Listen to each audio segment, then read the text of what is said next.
Ariana Nanga. Pada kesempatan ini saya akan mempresentasikan tugas tunanetra. Di sini saya akan membahas tentang program pembelajaran individual dan bagaimana prosedur penyusunan pembelajaran PPI dan prinsip pengajaran bagi anak tunanetra. Yang pertama yaitu latar belakang program pembelajaran individual atau yang disingkat dengan PPI.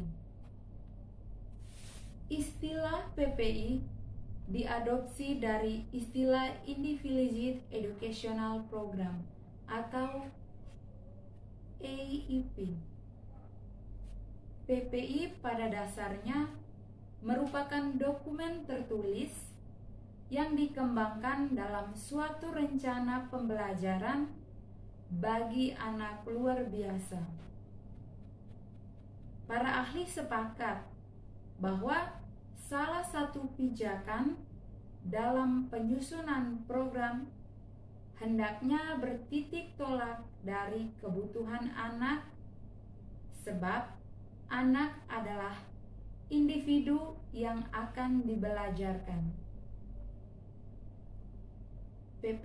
PPI ini bertolak dari suatu pandangan yang mengakui bahwa manusia merupakan makhluk individu. Dari sebuah kebutuhan merupakan dasar timbulnya tingkah laku individu. Pemenuhan kebutuhan untuk kelangsungan hidup individu merupakan hal yang sangat mendasar. PPI menjadi sangat penting karena PPI merupakan cara yang senantiasa berupaya mengakomodasi kebutuhan dari masalah yang dihadapi oleh anak tunanetra. Tajamnya perbedaan, kompleksnya masalah dan hambatan belajar yang dihadapi membawa konsekuensi kepada kompetensi guru dalam menyusun rencana pelajaran. Setiap anak berkebutuhan khusus memiliki kebutuhan yang berbeda-beda, tidak terkecuali bagi anak tunanetra. Program pembelajaran individual perlu dilakukan bagi setiap anak berkebutuhan khusus agar mereka menerima pelajaran sesuai dengan kemampuan dan potensi masing-masing dari mereka untuk ditingkatkan.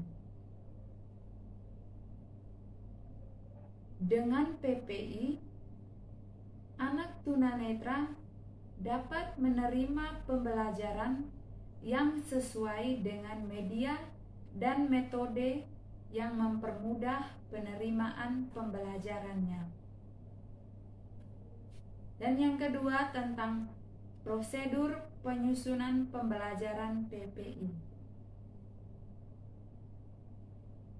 Program pembelajaran individual disusun dengan maksud untuk memenuhi kebutuhan setiap siswa.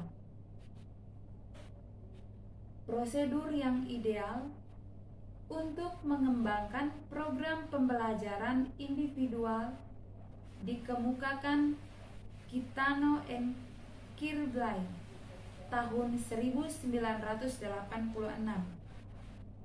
Memiliki 5 aspek, yaitu yang pertama pembentukan tim PPI, yang kedua menilai kebutuhan khusus anak, yang ketiga mengembangkan tujuan jangka panjang dan jangka pendek. Yang keempat, merancang metode dan prosedur pembelajaran. Dan yang kelima, menentukan evaluasi kemajuan anak. Masing-masing aspek ini akan dijelaskan sebagai berikut. Yang pertama, pembentukan tim PPI. Langkah awal dalam penyusunan program pembelajaran individual adalah membentuk suatu tim yang disebut dengan tim PPI.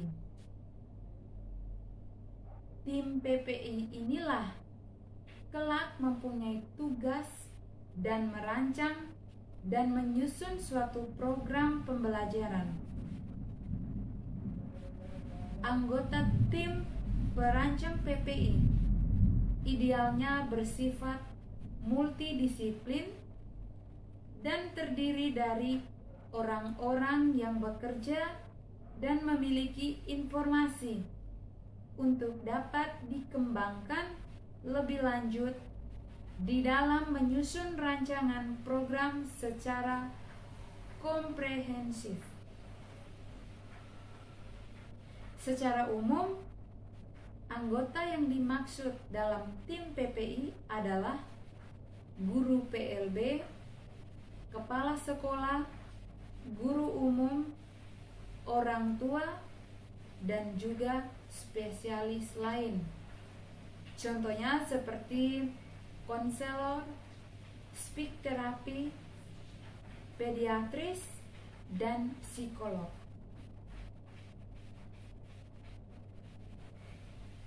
Kenapa dicantumkannya guru reguler? Karena pada awal AIP diperuntukkan di sekolah reguler yang di dalamnya terdapat anak luar biasa atau yang biasa disebut dengan sekolah inklusi.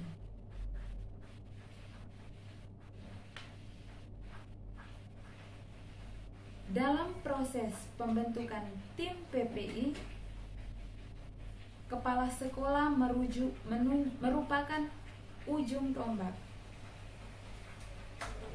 Dalam tim itu, kepala sekolah memiliki posisi sebagai koordinator dan konsultan bagi para guru dan juga orang tua di dalam mengemukakan pendapat dan temuannya.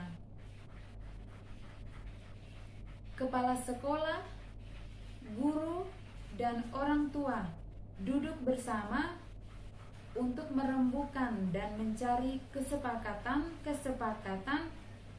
serta solusi atas program yang akan dan atau telah dirancang oleh guru. Ada dua hal yang sangat penting sebelum membentuk tim antara pihak sekolah, yaitu kepala sekolah dan guru, dengan orang tua yang harus disiapkan pihak sekolah. Yang pertama, pihak sekolah harus sudah menyiapkan gambaran bagi masing-masing anak yang diperoleh berdasarkan hasil asesmen untuk dikonfirmasikan lebih lanjut kepada orang tua. Hal ini penting karena orang tua cenderung menganggap bahwa pihak sekolahlah seperti guru dan kepala sekolah yang memahami segala kondisi putra dan putrinya.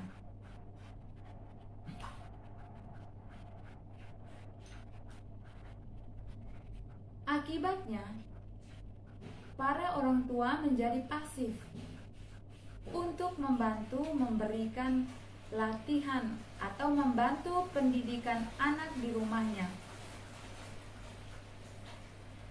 Anggapan seperti itu keliru dan perlu dijelaskan pada mereka bahwa orang tualah yang sesungguhnya memahami secara detail tentang perilaku, kelemahan, dan kemampuan putra dan putrinya. Informasi mengenai keberadaan kondisi anak di rumah merupakan data penting bagi sekolah dalam menindaklanjuti proses pembelajaran mereka.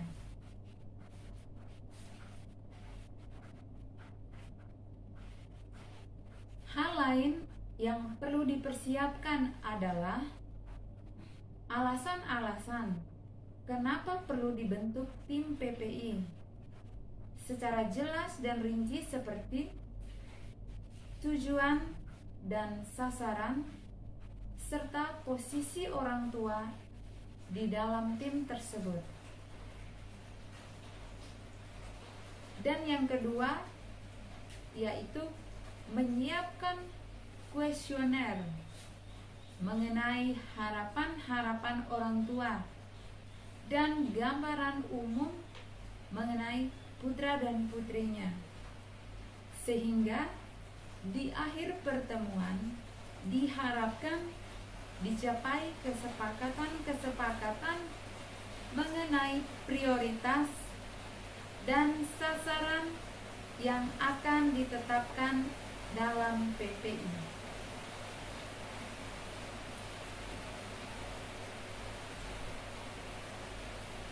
Menilai kebutuhan.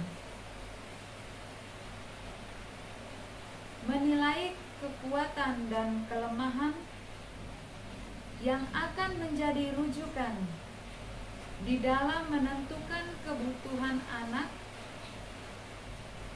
merupakan langkah awal dari tugas guru sekaligus tim PPI. Informasi ini akan menjadi data penting dan pertama harus ditemukan untuk selanjutnya dikembangkan di dalam merumuskan penilaian penting yang diperoleh melalui hasil kerja asesmen. Perolehan mengenai data tadi dapat dilakukan guru melalui kegiatan observasi atau pengamatan, baik di dalam maupun di luar kelas. Guru juga dapat meminta informasi anak didiknya dari orang tua. Data yang diperlukan meliputi riwayat hidup anak, kebiasaan-kebiasaan atau perilaku yang ditunjukkan, serta bantuan yang sering atau pernah dilakukan orang tua. Untuk memudahkan data ini, tim PPI hendaknya membuat instrumen atau format isian seperti data riwayat hidup, perkembangan bahasa, motorik, dan juga perilaku.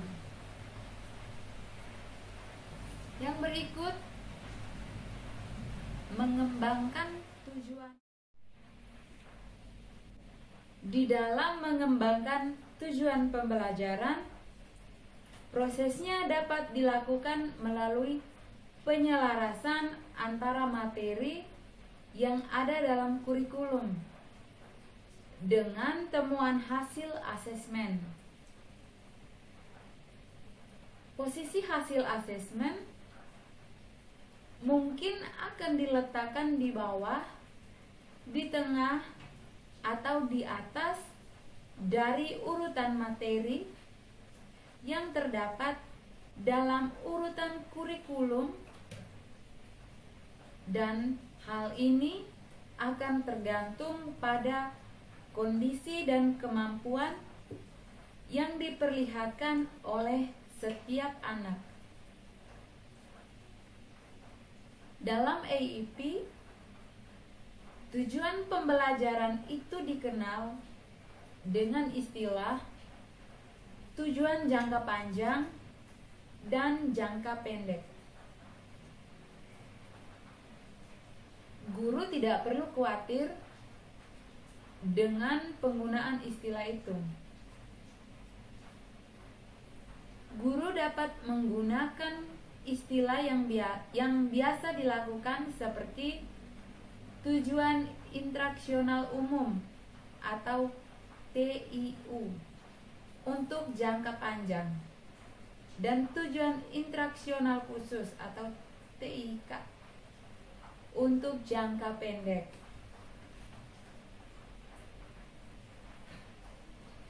Tujuan jangka panjang merupakan tujuan yang akan ditempuh dalam jangka waktu relatif panjang, mungkin untuk 1 semester atau untuk 1 tahun.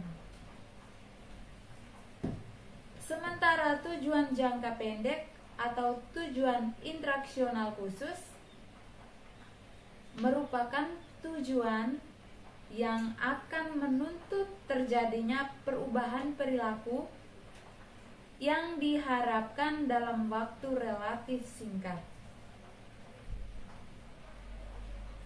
Untuk itu, tujuan jangka pendek ini hendaknya dirumuskan secara spesifik, jelas, mudah diukur, dan bersifat kuantitatif. Artinya, rumusan tujuan jangka pendek menuntut suatu pertanyaan yang jelas tentang perilaku yang diharapkan serta derajat keberhasilan yang dikehendaki. Melalui rumusan semacam itu akan memungkinkan guru dapat melakukan penilaian keberhasilan belajar siswa secara lebih tepat dan akurat. Yang berikut, merancang metode dan prosedur pembelajaran.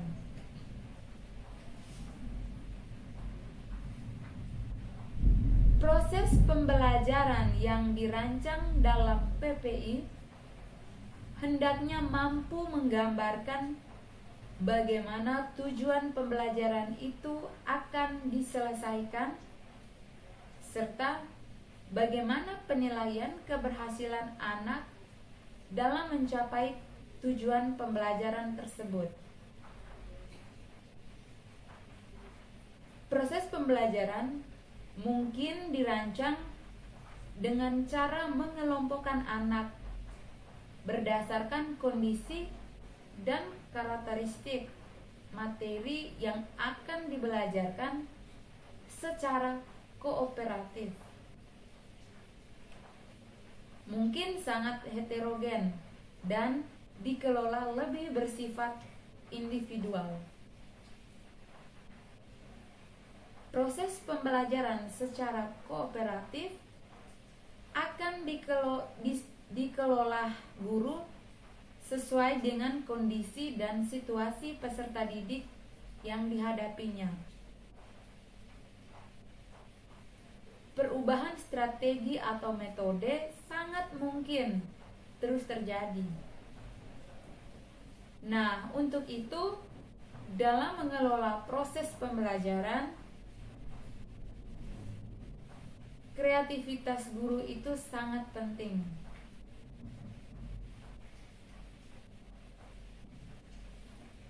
Bukan hanya penting, jadi kreativitas guru itu menjadi sangat menentukan.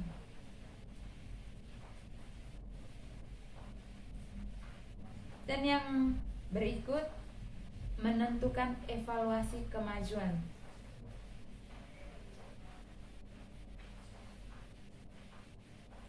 Evaluasi kemajuan belajar hendaknya mengukur derajat pencapaian tujuan pembelajaran yang telah dirumuskan dalam setiap tujuan jangka pendek atau tujuan instruksional khusus.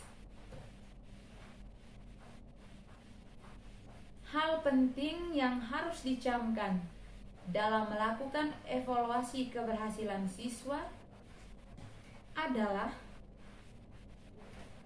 menilai terjadinya perubahan pada perilaku diri siswa itu sendiri sebelum dan setelah diberikan perlakuan, dan bukan membandingkan keberhasilan tingkat pencapaian tujuan belajar yang dicapai dengan siswa lain yang ada di kelas itu. Metode evaluasi dapat dilakukan dengan berbagai bentuk, yaitu tes secara tertulis maupun lisan. Evaluasi keberhasilan itu harus dilakukan dari dua sisi, yaitu evaluasi proses dan evaluasi hasil.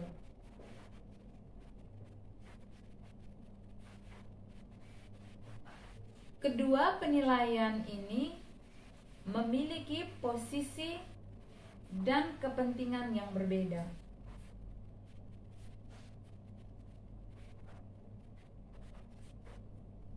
Evaluasi proses penting dalam kaitannya melakukan berbagai perubahan dalam strategi pembelajaran.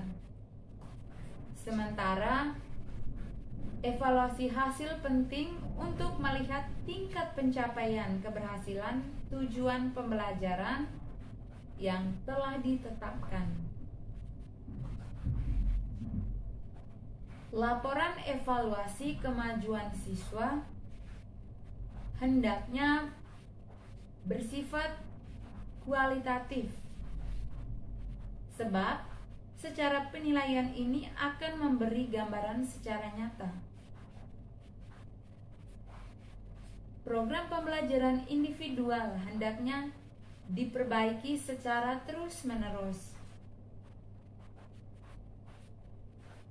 Perubahan itu hendaknya merujuk kepada pencapaian tujuan yang telah dan sedang diselesaikan, serta temuan-temuan yang diperoleh berdasarkan observasi selama proses pembelajaran berlangsung.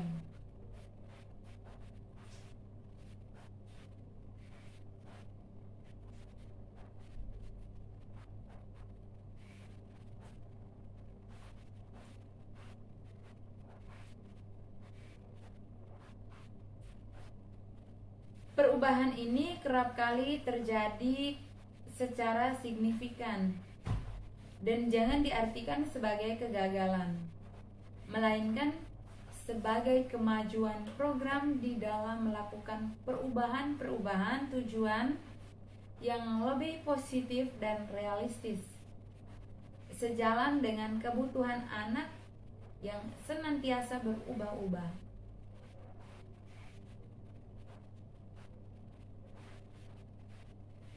Oleh karenanya, PPI jangan dijadikan semacam kontrak yang sifatnya baku dan kaku, melainkan lentur dan sangat fleksibel. Jika perubahan itu memerlukan modifikasi yang relatif besar, maka hasil modifikasi itu hendaknya dikomunikasikan pada orang tua dalam pertemuan rutin tim PPI. Mengkomunikasikan pertemuan orang tua ini sangat penting untuk memperoleh persetujuan dan mengakomodasi harapan baru, sekaligus mengkomunikasikan tugas-tugas yang baru dilakukan orang tua di dalam membantu keberhasilan anak-anaknya.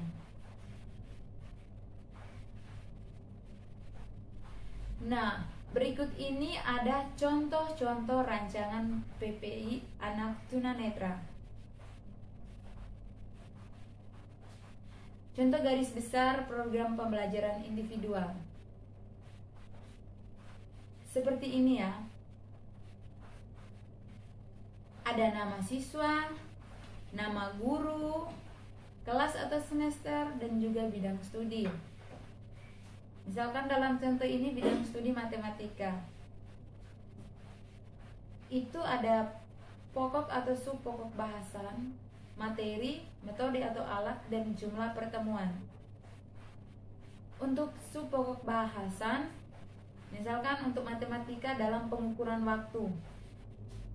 Untuk materinya itu misalkan menentukan tanda waktu dengan notasi 12 jam. Mungkin kita mulainya dari mulai dari jam 6 pagi sampai jam 12 malam. Atau mulai dari mulai dari jam 1 pagi sampai ke jam 12 malam kembali. Di situ kan melibatkan keterangan ada pagi, siang, dan juga malam. Itu untuk di materinya. Dan juga membaca jam dengan benar. Menentukan tanda waktu dengan notasi 24 jam. Melakukan operasi hitung yang melibatkan satuan waktu. Nah, untuk metode atau alat bisa dengan metode ceramah, demonstrasi, tanya jawab, dan praktek. Nah, untuk alat kan bagi anak tunanetra kan tidak mungkin dia bisa melihat jam digital ini kan. Misalkan sekarang jam sekian, sekarang pagi, atau mungkin mereka tidak bisa membedakan itu. Tapi mereka menggunakan jam braille seperti ini. Jadi apalagi dengan dunia kita yang semakin canggih ini, sudah banyak memfasilitasi bagi anak-anak berkebutuhan khusus juga. Nah, untuk jumlah pertemuan, misalkan kita ini untuk rancang berapa kali pertemuan untuk ini metode ini, untuk bahasan pengukuran waktu ini. Nah, misalkan 3 kali ya. Di jumlah pertemuan itu kita tulis 3 kali. Nah, berikut pun ada contoh program pembelajaran individual. Nah, seperti ini contohnya. Itu juga ada nama siswa, kelas atau semester, mata pelajaran, orientasi mobilitas, dan juga guru penanggung jawab. Nah, di sini kopnya itu ada materi 1. Materi itu 1, tujuan, 2-nya tujuan, 3-nya metode dan media, 4 aktivitas atau KBM, kegiatan belajar mengajar. Yang kelima, evaluasi. Untuk di materi, misalkan kita mau melatih anak untuk mengenakan pakaian.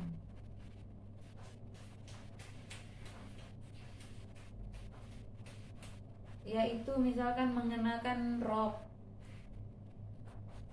Tujuannya untuk apa? Tujuan agar anak terampil mengenakan rok pendek. Agar anak dapat menarik bagian atas pinggang rok ke arah pinggang tanpa bantuan. Dan juga dapat menarik bagian atas rok dari lutut ke arah pinggang. Dan juga dapat mengenakan rok pendek secara utuh. Misalkan rok pendek yang ada kancingnya, ada resletingnya. Bagi anak tunanetra itu mungkin dia belum tahu ini. Kalau dia hanya pakai begitu saja tanpa ada bimbingan, kan dia nggak tahu ini letaknya di bagian mana, depan atau samping atau belakang. Jadi perlu adanya orientasi mobilitas ini.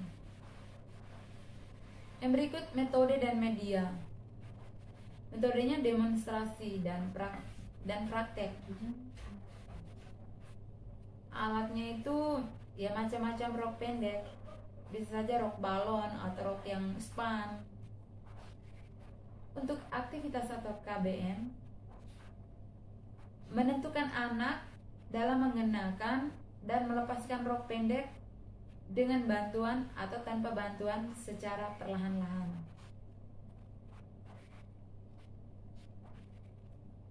Nah, untuk evaluasinya itu kita mengamati dan mencatat langkah demi langkah cara mengenakan rok pendek yang telah dan belum dapat dilakukan anak. Jadi, misalkan evaluasi kita memberi apa ya? Kita mengajari dia, oh cara pakai roknya seperti ini. Nanti misalkan ada rosettingnya nanti bagian depan atau bagian samping. Nah, setelah itu anak demonstrasi kan, kita menggunakan metode demonstrasi, berarti anak harus mempraktekkan cara yang sudah kita jelaskan. Jadi di evaluasinya itu kita menilai mereka. Ya misalkan anak itu dia sudah bisa mengenakan rok dengan sendiri, tetapi masih dengan bantuan dari pelatih. Itu misalkan dia belum bisa sempurna untuk memakai rok.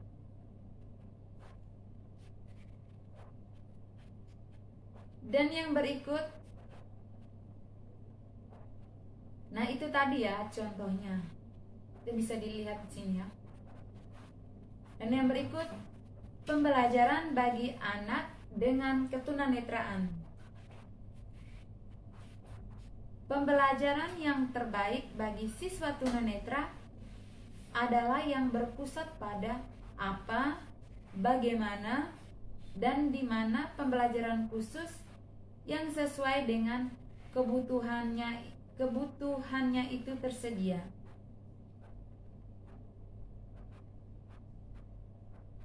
Pembelajaran khusus yang sesuai dengan kebutuhan siswa adalah tentang apa yang diajarkan, prinsip-prinsip tentang metode khusus yang ditawarkan dalam konteks bagaimana pembelajaran tersebut disediakan. Dan yang terakhir adalah tempat pendidikan yang sesuai dengan kebutuhan anak, di mana pembelajaran akan dilakukan.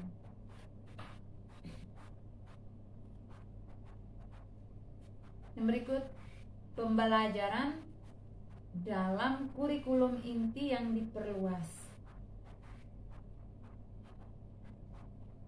Para ahli mengemukakan bahwa tunanetra itu mempunyai 2 perangkat kebutuhan kurikulum.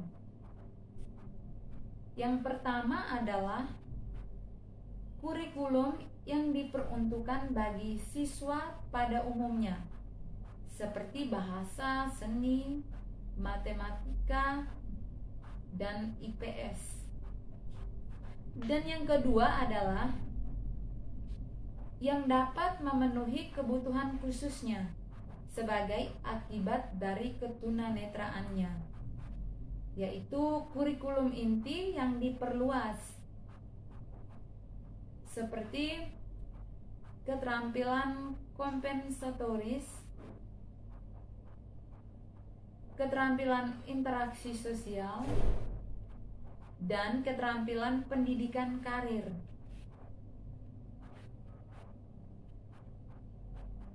Para ahli pendidikan bagi anak tunanetra, khususnya mereka yang memberikan bantuan dan mengajar siswa dalam setting inklusi, mungkin akan dihadapkan dengan dilema. Kira-kira apa yang akan diajarkan dalam waktu yang terbatas? Mereka sebaiknya mengajarkan langsung kepada siswa tunanetra keterampilan khusus untuk mendukung keberhasilannya berada di sekolah umum. Yang berikut, mempergunakan prinsip-prinsip metode khusus. Siswa tunanetra hendaknya diberikan pembelajaran yang sesuai dengan kebutuhan belajar khusus bagi mereka. Guru umum biasanya lebih menekankan pembelajaran melalui saluran visual yang sudah tentu tidak sesuai dengan tunanetra.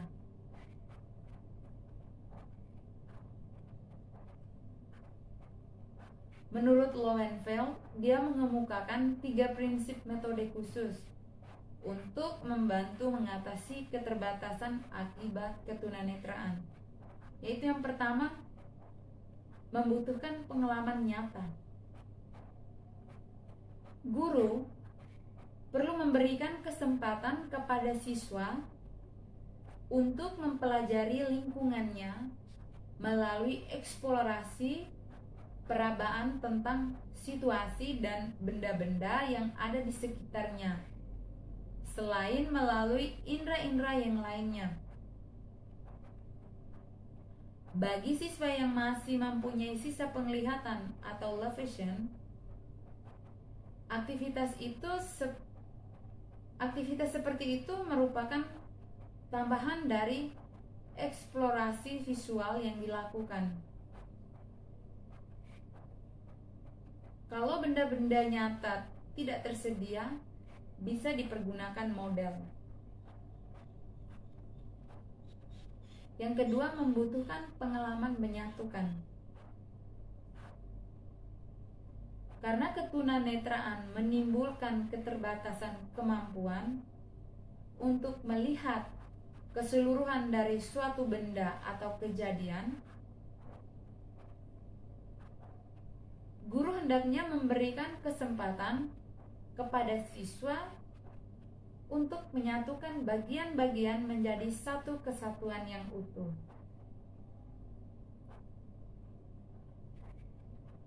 Mempergunakan pembelajaran gabungan, di mana siswa belajar menghubungkan antara mata pelajaran gabungan, mata pelajaran akademis dengan pengalaman kehidupan nyata. Merupakan suatu cara yang bagus untuk memberikan pengalaman menyatukan.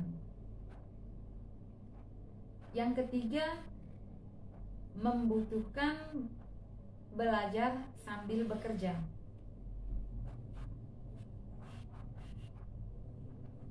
Guru hendaknya memberi kesempatan kepada siswa tunanetra untuk mempelajari suatu keterampilan dengan melakukan dan mempraktekkan keterampilan tersebut.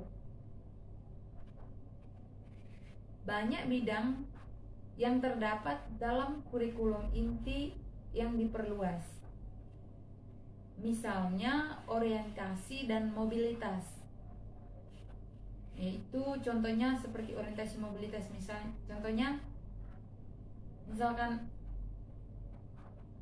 kita melatih anak untuk naik turun tangga atau membuka dan menutup pintu.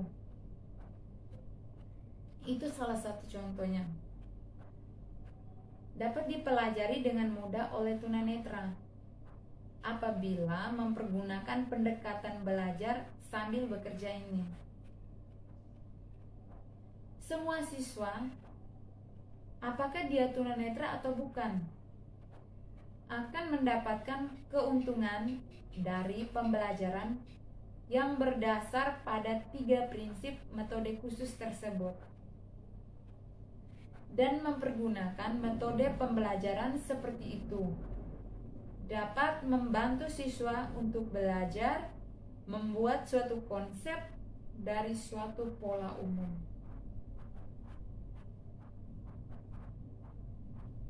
Dan yang ketiga, kita akan membahas tentang prinsip pengajaran bagi anak tunanetra.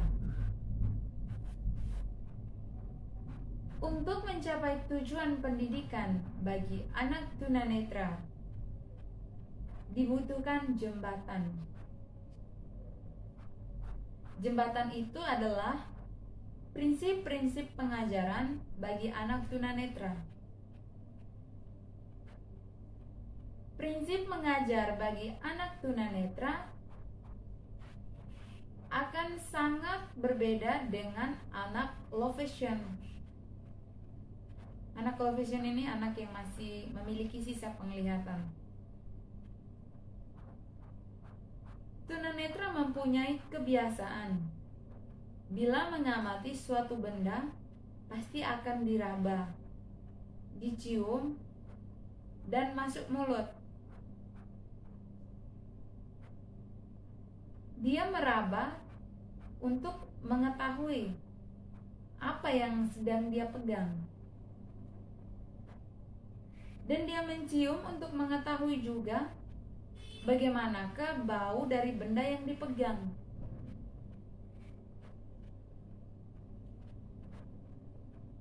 Masuk mulut untuk diketahui bagaimanakah rasa atau benda tersebut. Nah, misalkan ini anak tunanetra memegang lombok atau cabai. Kita tidak tahu, kita tidak memberitahu kalau oh ini cabai.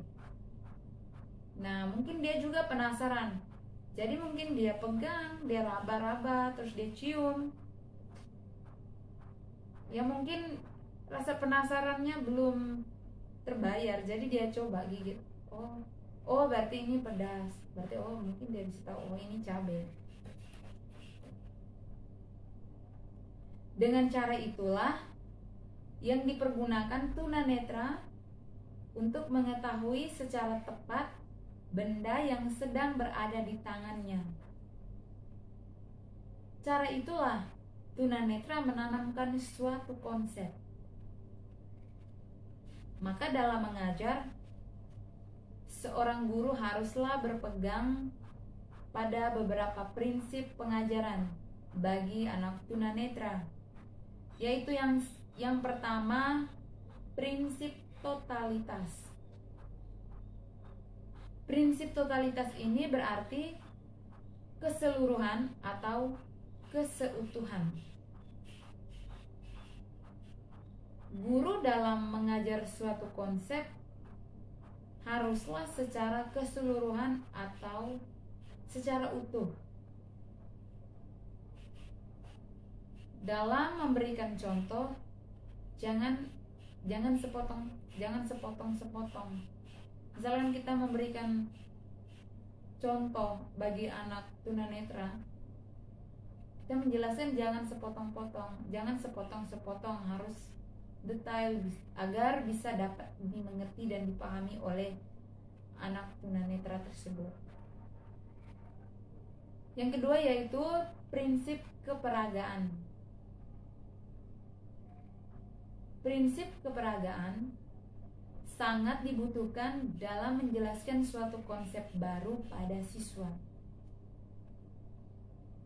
Dengan peraga akan terhindar verbalisme atau pengertian yang bersifat kata-kata tanpa dijelaskan artinya.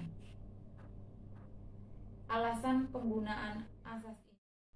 Yang pertama, menggunakan indera sebanyak mungkin sehingga siswa mampu mengerti dan mencerna maksud dari alat peraga. Misalkan guru menyediakan stilus dan riglet. Jadi dalam pengajarannya itu guru harus terus memberitahu ke siswa bahwa bagaimana cara pegangnya, bagaimana stilus itu biar bisa menulis dengan baik, itu harus menggunakan indera peraba. Terus bagaimana cara memasang riglet ke kertasnya itu, apakah posisinya sudah benar atau belum. Jadi itu harus menggunakan indera peraba. Dan yang kedua, pengetahuan akan masuk pada diri melalui proses penginderaan, yaitu penglihatan, pendengaran, perasaan, penciuman, dan pengecap. Yang ketiga, tingkat pemahaman seseorang akan suatu ilmu ada beberapa tingkatan, yaitu tingkat peragaan, tingkat skema, dan tingkat abstrak. Alat peraga sangat dibutuhkan guru yang mengajar anak tunanetra. Alat peraga sangat dibutuhkan dalam kaitannya dengan penamaan konsep baru pada anak tunanetra. Tanpa alat peraga, anak tunanetra akan sulit menerima suatu konsep.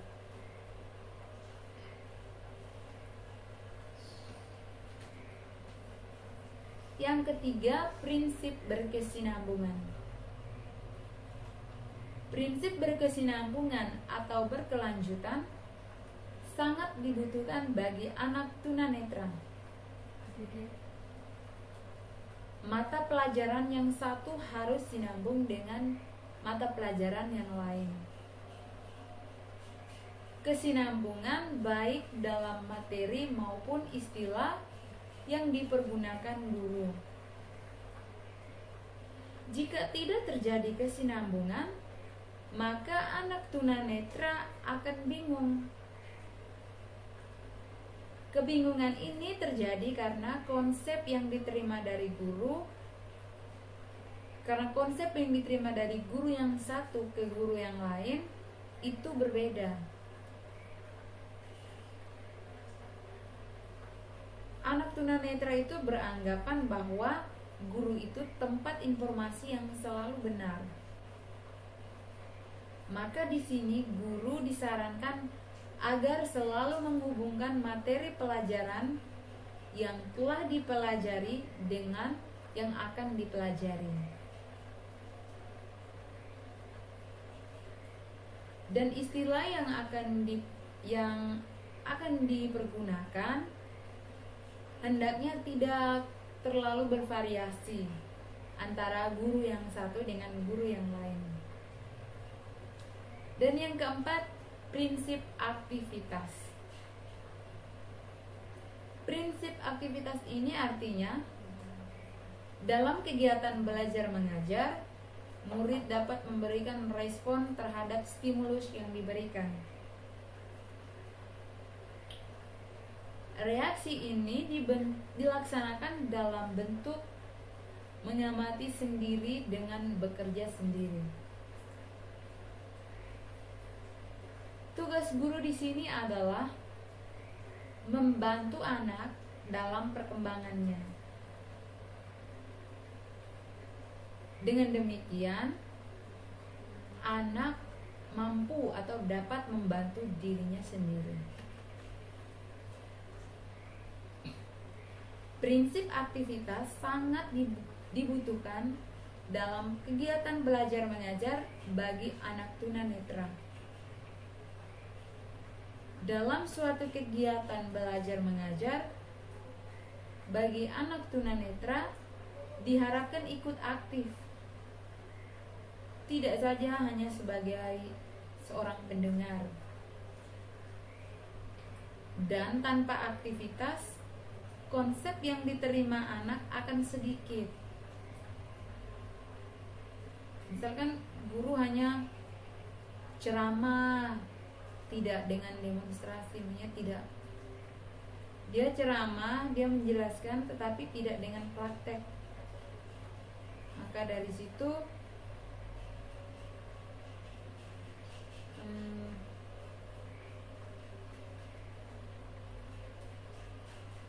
yang akan didapatkan dan juga dimengerti oleh anak tunanetra itu sangat sedikit.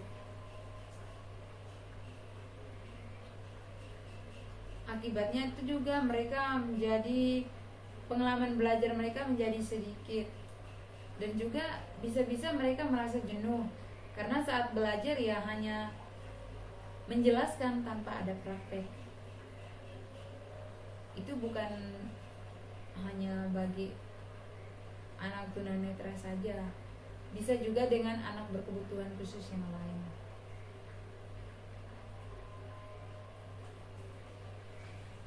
Situasi demikian membuat mereka mengantuk.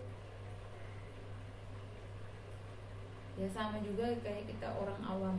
Kalau misalkan guru hanya ngomong komunikasi satu arah, maunya dia ngomong tanpa ada bertanya, jadi yang audiennya pasti akan ngantuk atau jenuh. Tapi ketika ada terjadi komunikasi dua arah, nah itu bisa membangkitkan semangat. Jadi bisa lebih semangat dalam belajar.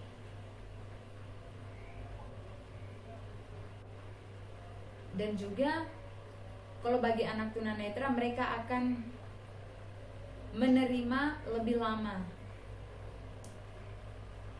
Dengan situasi demikian membuat mereka mendapat kepuasan dalam belajar, sehingga akan menggali rasa ingin tahu yang tinggi. Yang kelima, prinsip individual. Prinsip individual dalam pelajaran berarti suatu pengajaran dengan memperhatikan perbedaan individual anak, yaitu keadaan anak, bakat dan kemampuan dari masing-masing anak. Faktor yang menyebabkan perbedaan ini adalah karena mungkin keadaan rumah, lingkungan rumah, pendidikan, kesehatan anak, makanan, usia, keadaan sosial, ekonomi orang tua, dan lain-lain.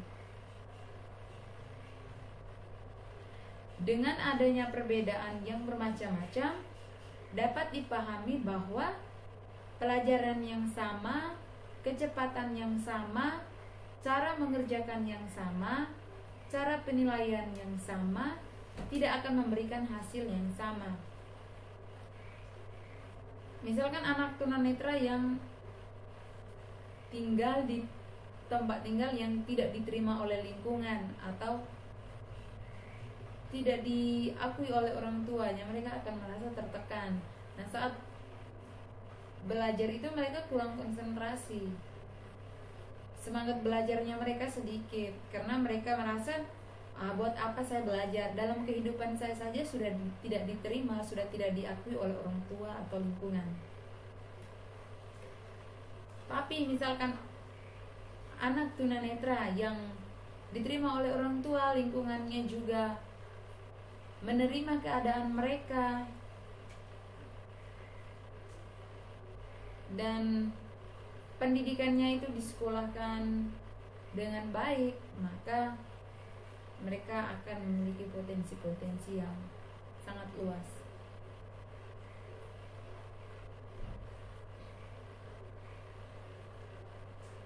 Lanjut, prinsip individual sangat dibutuhkan dalam mendidik anak tunanetra. Prinsip individual merupakan ciri khas dari pengajaran untuk anak-anak tunanetra. Prinsip ini sangat dibutuhkan karena mereka mempunyai tingkat ketunaan yang berbeda dan juga tingkat kemampuan yang berbeda pula. Jadi bagi anak tunanetra, prinsip ini sangat berarti.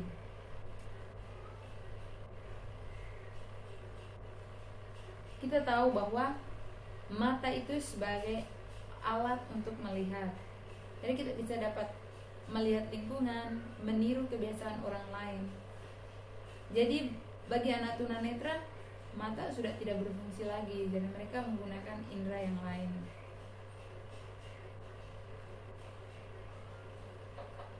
Tempat informasi yang diandalkan adalah guru dan indera-inderanya. Dengan pengajaran secara individu, maka anak dapat menanamkan konsep yang secara benar. Maka guru-guru sekarang, khususnya yang sedang mengajar SLB atau guru PLB, dituntut untuk selalu sabar, telaten, ulet, dan tentunya harus kreatif dalam mengajar anak tunanetra ataupun anak berkebutuhan lain. Hal tersebut sangat dibutuhkan karena dalam mengajar, guru harus mengajar satu persatu siswanya yang tunanetra. Prinsip ini sangat penting dan berpengaruh dalam penyusunan PPI untuk anak tunanetra, khususnya bagi anak tunanetra total atau anak buta total atau totally blind. Karena tanpa adanya penggunaan prinsip ini, maka penyusunan PPI akan mengalami kendala-kendala dalam penerapannya untuk pengajaran dan pembelajaran siswanya. Baik, pembahasan saya sampai di sini. Semoga bisa bermanfaat bagi Anda yang mendengarkan. Saya Mariana Nanga mengucapkan terima kasih bagi Anda yang sudah menonton video ini.